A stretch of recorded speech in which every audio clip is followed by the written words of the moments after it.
Halo Sobat Maya, welcome back to my YouTube channel, Sudarsan Glory.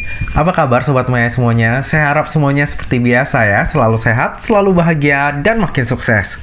Apakah Sobat Maya tahu bahwa Indonesia ini adalah negara dengan penduduk muslim terbanyak di dunia? Dan Indonesia sendiri adalah negara yang berhasil menerapkan perekonomian syariah. Kita bisa melihat penerapannya di industri perbankan bahkan hingga ke investasi saham dan juga reksadana. Nah, reksadana syariah sendiri saat ini mulai diminati nih Sobat Maya karena kemudahan juga keuntungan yang ditawarkannya. Dana yang kita tempatkan akan dikelola oleh manajer investasi ke instrumen investasi yang tentunya sesuai dengan prinsip syariah. Contohnya adalah pasar uang syariah ataupun surat berharga syariah dan juga saham-saham yang masuk ke dalam daftar efek syariah. Oke, kita bahas sekilas tentang daftar efek syariah. Jadi daftar efek syariah ataupun DES itu adalah kumpulan efek-efek yang tidak bertentangan dengan prinsip syariah yang dikeluarkan oleh OJK ataupun pihak yang ditunjuk oleh OJK. Jadi ini adalah semacam panduan ataupun tolak ukur sebelum manajer investasi menempatkan investasinya itu di portofolionya. Daftar efek syariah sendiri itu akan direview dan diupdate listnya oleh OJK itu setiap 6 bulan sekali. Untuk bisa masuk ke dalam daftar efek syariah, setidaknya ada 3 hal yang perlu diperhatikan oleh sebuah perusahaan.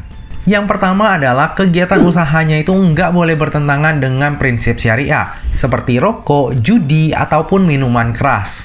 Lalu yang kedua adalah total utang berbasis bunga itu nggak boleh lebih dari 45% dari aset yang dimiliki oleh perusahaan. Dan yang terakhir adalah jika ada pendapatan dari unsur non-halal ataupun riba, itu nggak boleh lebih dari 10%. Di reksadana syariah juga terdapat proses yang namanya cleansing. Jadi dalam mengelola reksadana konvensional ataupun syariah, manajer investasi akan menempatkan dananya itu di bank kustodian. Bagi Sobat Maya yang belum tahu tentang bank kustodian, udah pernah saya share di video yang ini ya. Nah, kalau misalnya dalam prinsip syariah, jika kita menempatkan dana di bank dan itu kita mendapatkan bunga, itu termasuk riba dan itu harus dibersihkan. Nah, disinilah peranan dari Dewan Pengawas Syariah itu dibutuhkan. Dewan Pengawas Syariah itu akan memberikan advice kemana dana tersebut harus disalurkan. Biasanya, dana hasil cleansing tersebut akan disalurkan untuk kegiatan amal. Nah, mengenai cleansing, ada satu hal lagi. Apabila di dalam portofolio investasi kita itu terdapat saham yang udah nggak lagi masuk ke dalam daftar efek syariah, maka akan dilakukan proses cleansing untuk menghapus saham tersebut dari portofolio manajer investasi. Nah, terkait dengan Dewan Pengawas Syariah, selain memberikan advice terkait dengan dana hasil cleansing, Dewan Pengawas Syariah juga memastikan bahwa reksadana yang dikelola oleh manajer investasi tersebut benar-benar syar'i. Jadi nggak cukup hanya diawasi oleh OJK aja, tapi harus diawasi juga oleh Dewan Pengawas Syariah. Di reksadana syariah, pada umumnya ada 2 akad yang dilakukan. Yang pertama adalah wakalah, dan yang kedua adalah mudoroba. Nah, kalau misalnya kita udah tahu nih tentang basic investasi di reksadana syariah, pertanyaan selanjutnya adalah bagaimana jika kita mau melakukan investasi? Nah, tenang, saat ini kita tuh bisa berinvestasi reksadana syariah dengan mudah di aplikasi Bibit. Bagi yang belum daftar, bisa daftar dulu ya. Nah, nantinya pada saat melakukan pendaftaran, bisa memasukkan kode referral saya, yaitu Sudarsan. Dengan memasukkan kode referral ini, maka Sobat Maya akan mendapatkan Rp25.000 yang dapat digunakan untuk berinvestasi. Nah, berikut ini adalah contoh cara mencari reksadana syariah di aplikasi Bibit. Pertama-tama, tentu saja kita buka dulu aplikasinya. Lalu kita scroll ke bawah dan pilih bagian syariah. Nah, di sini udah terlampir Sobat Maya beberapa list reksadana syariah.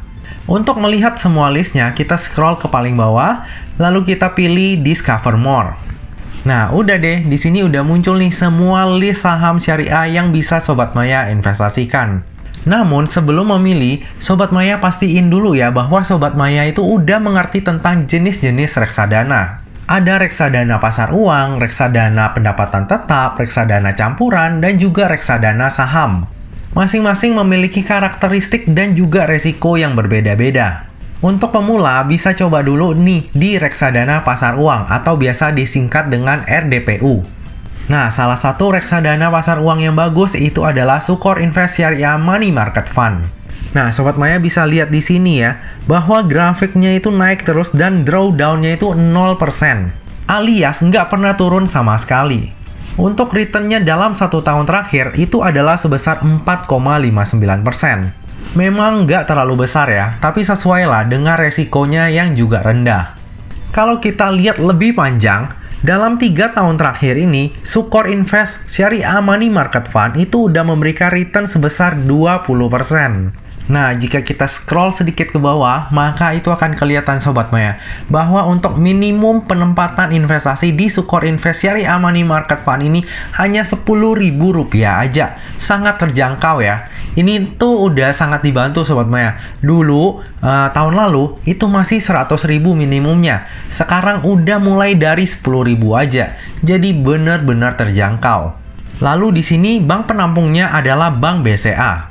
Jadi bagi Sobat Maya yang rekening pencairan reksadananya itu Bank BCA juga, nggak akan kena biaya transfer nih pada saat nantinya kita melakukan pencairan reksadana. Jika kita scroll lagi ke bawah, akan kelihatan nih alokasi aset dari reksadana yang kita pilih. Selengkapnya mengenai aplikasi Bibit udah saya rangkum di playlist Bibitin aja. Jadi bagi Sobat Maya yang mau belajar tentang Bibit, bisa nonton di sana. Nah Sobat Maya, demikianlah video sharing saya kali ini. Jika masih terdapat pertanyaan mengenai aplikasi Bibit ataupun reksadana syariah, dapat ditanyakan di kolom komentar ya. Lalu jika ada hal yang salah ataupun kurang tepat di video ini, monggo untuk dikoreksi ya, biar saya juga bisa sama-sama belajar. Bagi yang merasa terbantu dengan video ini, jangan lupa untuk subscribe, like, komen, dan share video ini ya. Nah Sobat Maya, demikianlah video kali ini. Akhir kata, jangan lupa untuk selalu jaga kesehatan, jangan lupa untuk selalu bahagia, dan semoga perjalanan investasi kita selalu cuan bareng-bareng ya. Sampai jumpa di video selanjutnya. Dah.